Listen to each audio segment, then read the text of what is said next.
Hello everyone, welcome to YouTube channel RPSC Bio Academy. हम जो chapter discuss कर रहे थे वो था इम्यूनोलॉजी, और हम इम्यूनोलॉजी के अंदर पढ़ रहे थे एक्वायर्ड डिजीजेस।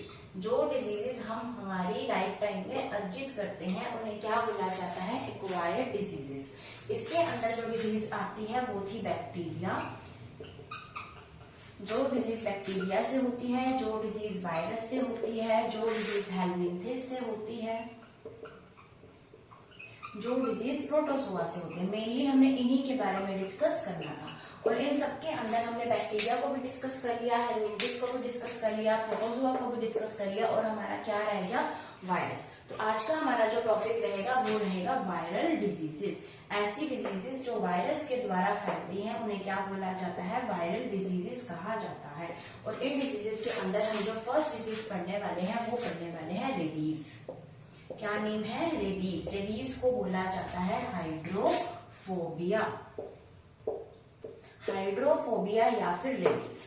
तो अगर हम बात करें रेबीज या फिर हाइड्रोफोबिया की, तो हमें पता होना चाहिए वायरस कौन सा है। तो इसका वायरस रेबीज वायरस ही होता है। तो कौन सा वायरस है? रेबीज वायरस के द्वारा ही क्या होता है? रेबीज या फिर हाइड्रोफोबिया होता है। अगर हम बात करें रेबीज कैसे होता है, तो पागल कुत्ते के, लोमड़ी के, बंदर के काटने से क्या हो जाता है? रेबीज हो जाता है, और इसे क्या बोला जाता है? हाइड्रोफोबिया कहा जाता है। फोबिया का मतलब होता है डरना, हाइड्रो का मतलब होता है पानी, यानी इंसान पानी से डरने लग जाता है, जिसे क्या बोला जाता है? रेबीज कहा जाता है। और इसके लिए जो इंजेक्शन बना है वो है एंटी रेबीज इंजेक्शन।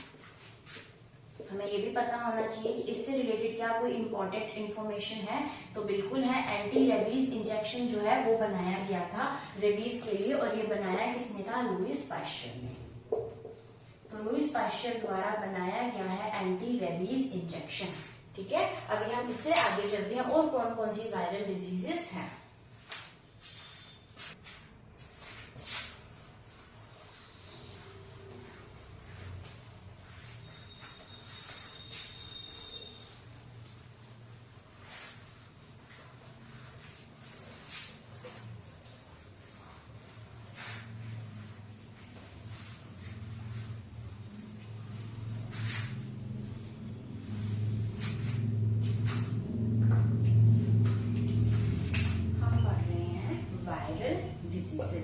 इसके अंदर हमने क्या पढ़ लिया अभी तक?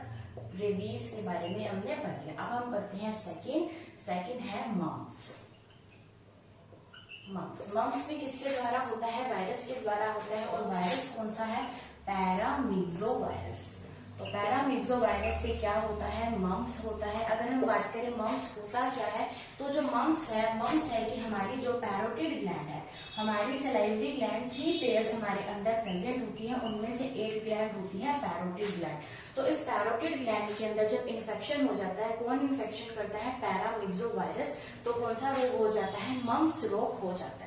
अगर हम बात करें मम्प्स की, तो इसके लिए इंजेक्शन आता है MMR। ये भी कैसी है? Triple vaccine. जैसे हमने DPT ट्रिपल वैक्सीन पढ़ी थी, वैसे ही MMR भी एक ट्रिपल वैक्सीन है।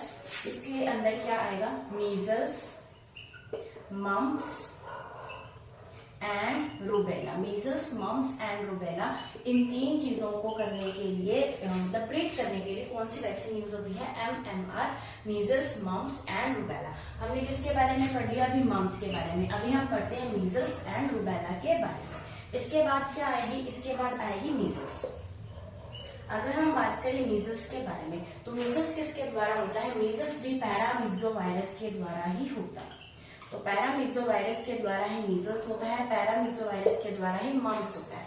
और यहाँ पर इसे क्या बोला जाता है? इसे बोला जाता है मोरबेली वायरस। अगर हमारे ऑप्शन में पैरामिक्सो वायरस ना आए तो हम क्या लिख सकते हैं? मोरबेली वायरस। तो इस वायरस से क्या होता है? मीजल्स होता है। और मीजल्स को ट्रीट करने के लिए भी क्या होता है? MMR injection. इसे क्या बोला जाता है? ट्रिपल वैक्सीन कहा जाता है। उसके बाद अगर हम बात करें जर्मन मीजल्स के बारे में, किसके बारे में बात कर रहे हैं? जर्मन मीजल्स के बारे में। तो जर्मन मीजल्स का क्या नाम है? जर्मन मीजल्स को ही क्या बोला जाता है? रूबेला कहा जाता है। तो जर्मन मीजल्स को रूबेला कहा जाता है। तो यहाँ पर मीजल्स भी हो गया, मम्प्स भी हो गया, और रूबेला भी हो गया। इन तीनों को ट्रीट किसके द्वारा किया जाता है? इस MMR इंजेक्शन के द्वारा किया जाता है। अभी हम इससे आगे चलते हैं।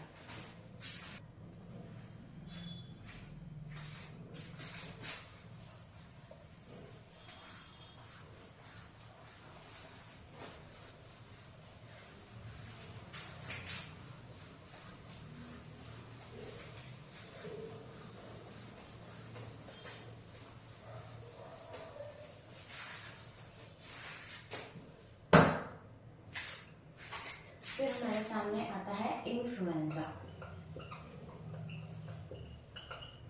इन्फ्लुएंजा कौन सा वायरस कॉज करता है? अगर हम इन्फ्लुएंजा की बात करें तो ये वायरस है ओर्थोमिक्सोवायरस।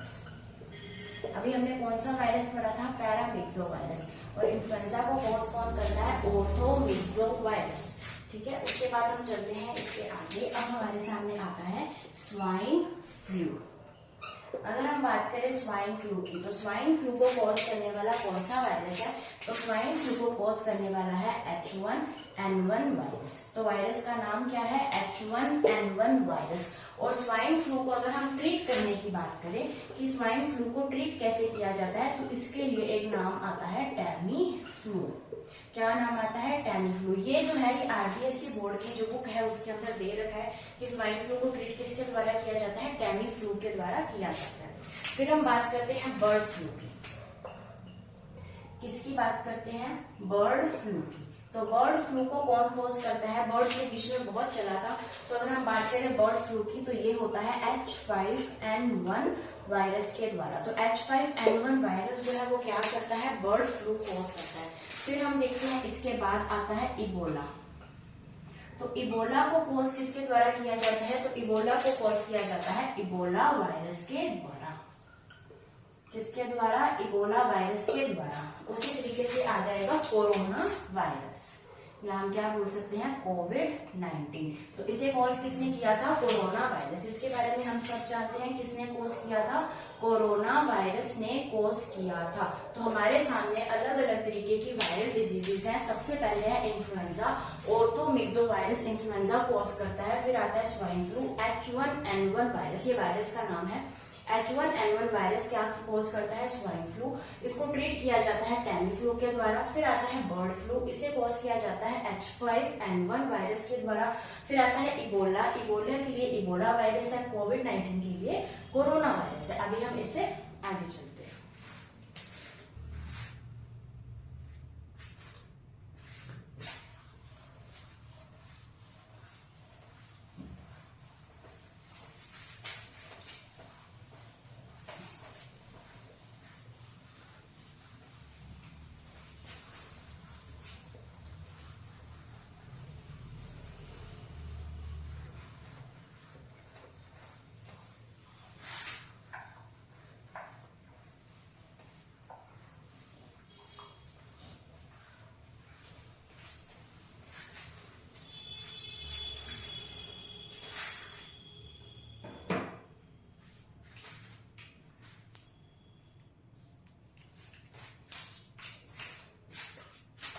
आता है जॉन्डिस। जॉन्डिस को क्या बोला जाता है? हेपेटाइटिस। इसको कॉज करने वाले वायरस का क्या नाम होगा? इसे कॉज करने वाले वायरस का नाम है हेपेटाइटिस वायरस।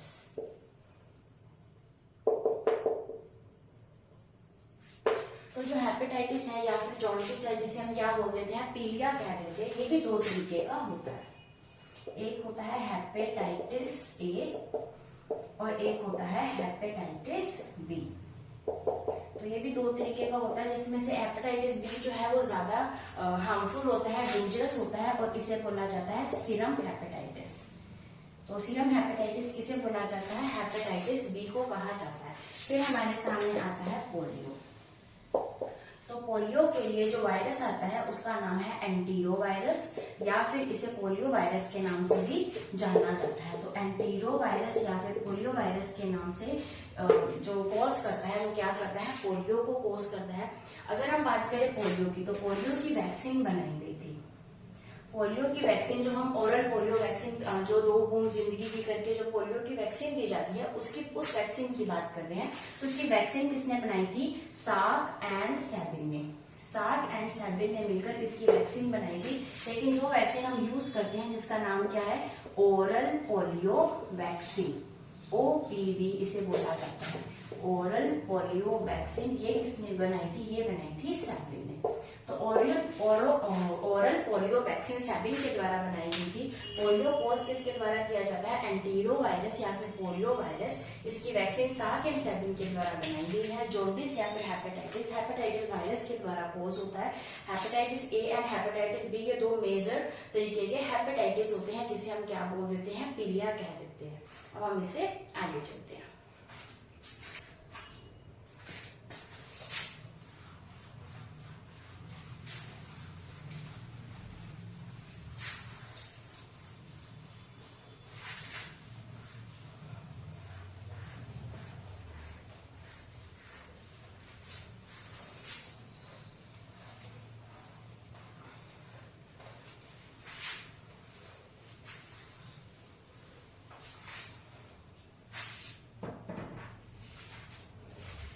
बात करते हैं स्मॉल पॉक्स के बारे में।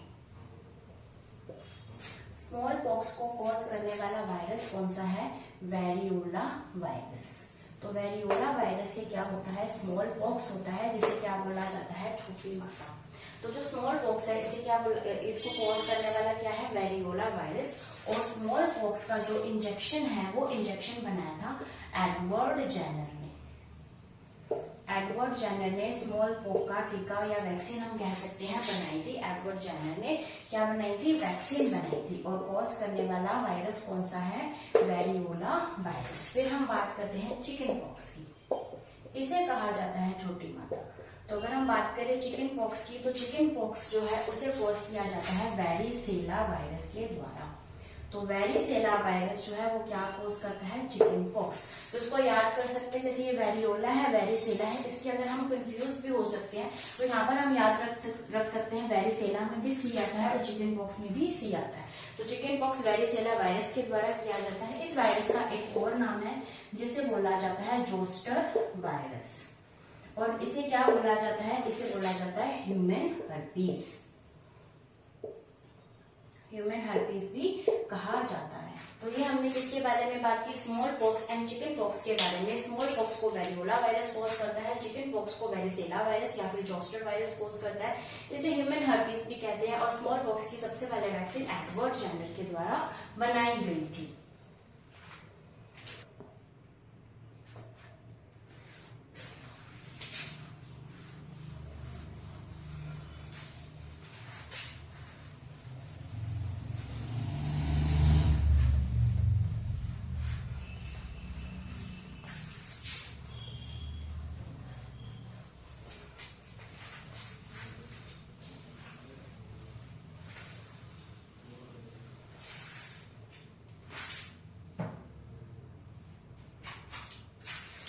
बात करते हैं डेंगू की। डेंगू भी वायरस से होता है। डेंगू को क्या बोला जाता है? ब्रेक बोन फीवर, जिसे हम कहते हैं हड्डी तोड़ बुखार। तो ब्रेक बोन फीवर जो है, इसे क्या बोला जाता है? डेंगू को ही कहा जाता है। अगर हम इसके बाद वायरस की बात करें तो यहाँ पर वायरस आएगा डेंगू वायरस। इसे आरबी वायरस भी बोला जाता है और इसे फ्लेवी वायरस भी बोला जाता है। तो arbovirus, flavivirus, dengue virus क्या कोज करता है? डेंगू या फिर ब्रेक बोन फीवर को कॉज किया जाता है। अगर हम बात करें डेंगू की, तो डेंगू का वेक्टर कौन है? एडिस एजिप्टियाई। तो डेंगू का वेक्टर है एडिस एजिप्टियाई, जिसके द्वारा क्या होता है? डेंगू होता है। और डेंगू के लिए एडिस एजिप्टियाई वेक्टर है, तो इसके लार्वा को मारने के लिए कौन सी फिश हमारे पास होनी चाहिए? तो गैम्बूजिया फिश। तो गैम्बूजिया फिश क्या करती है? एडिस एजिप्टियाई के जो लार्वा है उनको खाने का काम करती है। तो डेंगू को कंट्रोल करने के लिए कौन सी फिश का पालन करना चाहिए? गैम्बूजिया फिश का पालन करना चाहिए। उसके बाद हम बात करते हैं डेंगू के बाद बात आती है चिकनगुनिया की। चिकनगुनिया को कॉज किया जाता है चिकनगुनिया वायरस के द्वारा।